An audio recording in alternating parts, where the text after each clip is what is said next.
Way. Most certainly. Ladies and gentlemen, we're here now in game number 3 of this best of 5 and spawning in the top right-hand position representing Team Last Resort. Our blue Zerg player not quite able to thwart his opponent there in game number 2. Can he do the reverse in game 3? We have Revolution. His opponent spawning in the bottom left-hand position as the red Protoss player. Part of Edification Empire, which is a coaching community as opposed to a team. Pretty exciting to see different types, if you like, of teams popping in. Not everyone is like a big team with lots of sponsors and stuff like that. I have been a part of a couple of coaching communities before, and they really help players improve. Let's see if it brings him a victory on Daybreak. We have Spida. Now, Revolution doing a shout out to his mum. Dude, there's like a lot of, this is like an Oscars acceptance speech in the chat right now. What is this, man? I hope that nobody's crying. That's all I can say. I can't even chat to all, because I'd totally troll them right now. It's like, but I'd like to thank my mum, my fans, those Zerglings in Game 1, and that would pretty much be what it's like. But, of course, I love the fact the Spida's going for a Forge Fast expand on Gateway, expand on Daybreak. I think it's a much smarter play, and could even go for a Nexus first without too much worry. Yeah, it looks like that's what he's going... No, he's definitely going for that now. 350. Shout out to Aya. Well, you would actually need to shout out. I imagine they're quite far away from where you currently are, as we... And they're telepathic. This Nexus. And they're telepathic, so they just know. Yeah, why would you shut... You don't have a mouth. How can you shut out? Exactly. That's pretty tough. Things that make you go, You would, like, think out. Not genuine Protoss, this one. It's an imposter. Maybe it's a changeling. But no, of course, the important thing is really what's going to be going out to this game. These two really are... I'd almost want to see them do an Oscar speech after this. Nick, I want referee in the next game so that if the players do this, I control them back. Yep. We need it. We definitely need it, but what these two need are, of course, to reveal what they're going to be going. Let's talk a little bit about some strategies that are viable on Daybreak. From a Protoss perspective, obviously, the 2-base Immortal Sentry that we saw in Game 2 is a really viable strategy. You've also got the option of going for a lot of gateway pressure into the third. If you take a Mothership core with you, you can really effectively deny any risk to that, because if you get surrounded, which is difficult to do on Daybreak, then you just mass recall, or you take out the third hatch. Either way, you force a lot of units and deal damage that way. So that's something Spida may choose to go for. Revolution, what do you think he's going to have up his sleeve? Well, there's a couple of things you could do here on Daybreak. One thing that I do want to touch on that you may want to consider is Proxy Stargate on Daybreak used to be admittedly more popular in the beta, but is something that you could still technically do because of the rift between the main base and the right or left side, depending on where you spawn. So I wouldn't be surprised to see Phoenix play come out of Spida again this game. Just wanted to get that out of the way.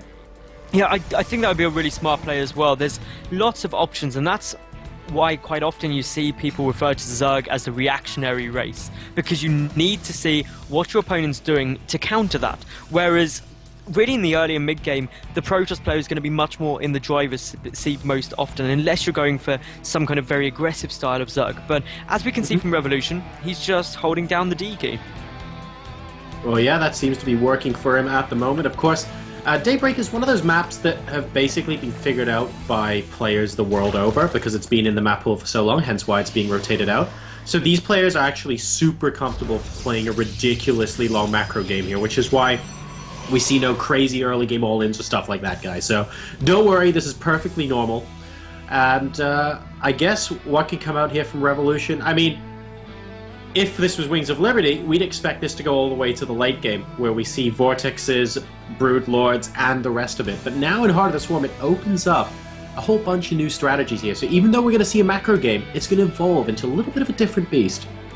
Now, what are your thoughts on Swarm hosts on Daybreak? I think Rhett played one of the coolest games, I want to say at IEM, with Swarm Host that I have ever seen, sort of moving Swarm Host between the natural expansion and the third base, and just really, really good positioning, knowing when to unburrow and reburrow them.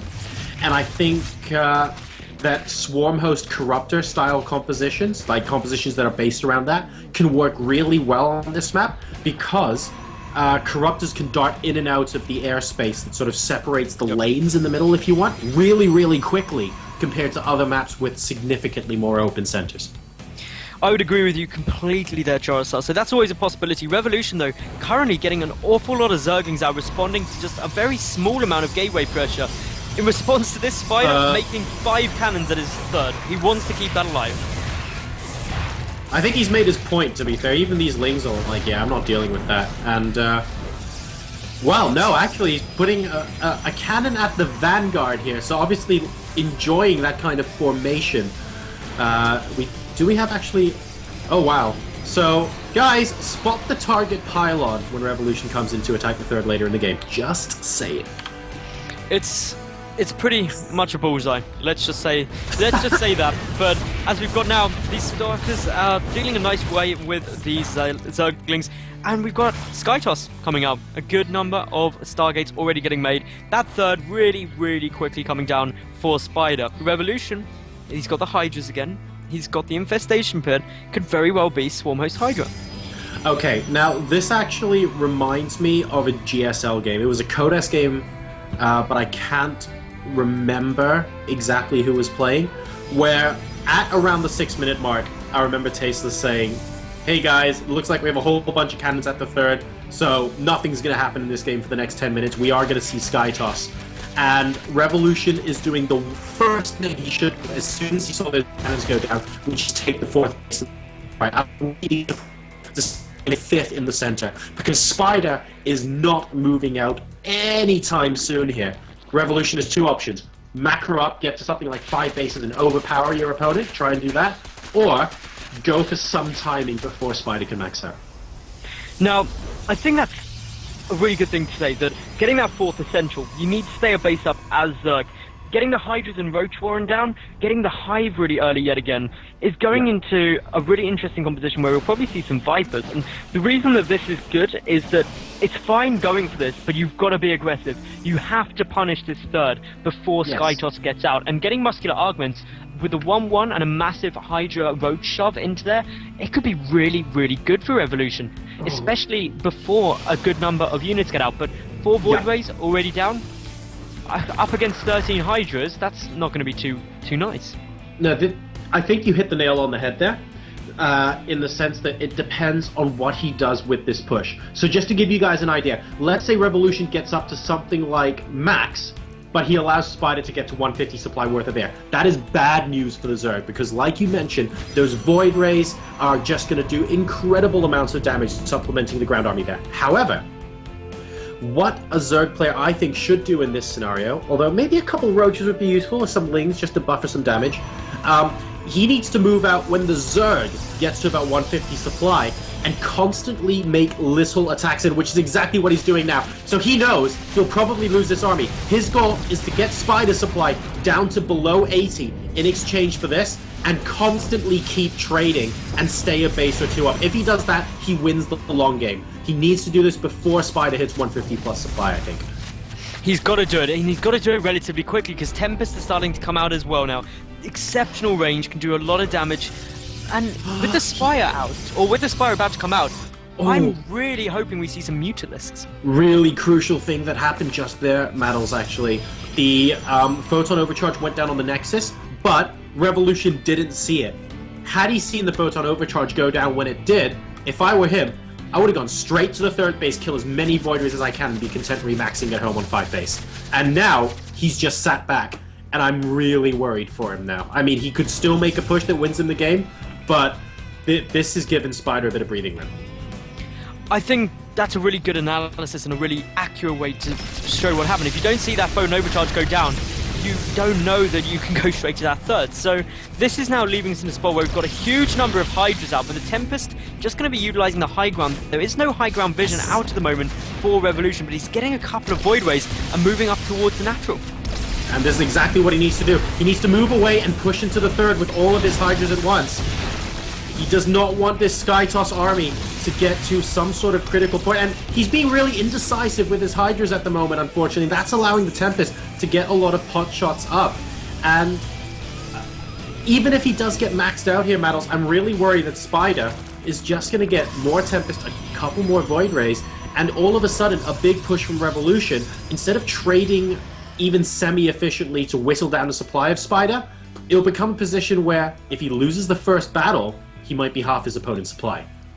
Now we can see the Revolution is getting his double Spire, and this could potentially open up a really good option for him, which is to go for a huge number of Mutalisks as a bit of a tech switch. But the reason that would work is because neither Tempest nor Void Ray engage well against Mutalisks, and that's where you can really have some interesting engagements. But as you can see at the moment, these Tempests just utilising the high ground there between the natural and third so effectively to force back all of these Hydras, and it really is pretty much a pure Hydra army for the moment. And actually Corruptors coming out, that's an interesting choice from Revolution.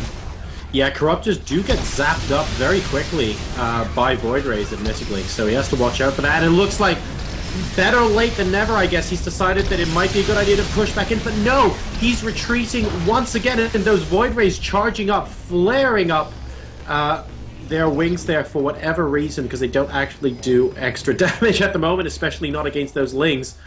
I guess they look more menacing, but Revolution just keeps pulling back. And Spida's, I mean, his supply just keeps increasing, Maddles. It does keep going up and up and up, and that's what you want to watch out for with Skytoss. If it gets to a maxed out army, it's so strong, especially with those high Templar thrown in that we're seeing Spida go for at the moment, as well as getting great upgrades. Revolution, he's got a window where he can try to exploit it. He's got a couple of Corruptors down, but as we said earlier, they're just going to get shredded by the Void Rays, so that's always something to be concerned about. But in comes the push now, and actually the Skytoss army getting zoned out massively. Yeah, the positioning is not great right now, but the army's still very, very dangerous. He has to be careful. Does he have Psionic Storm on those high Templars? He does not. So he really should be fighting with a couple of Archons here, actually. Photon Overcharge going down at the third base, and here come the Corruptors trying to pick off the Skytoss army.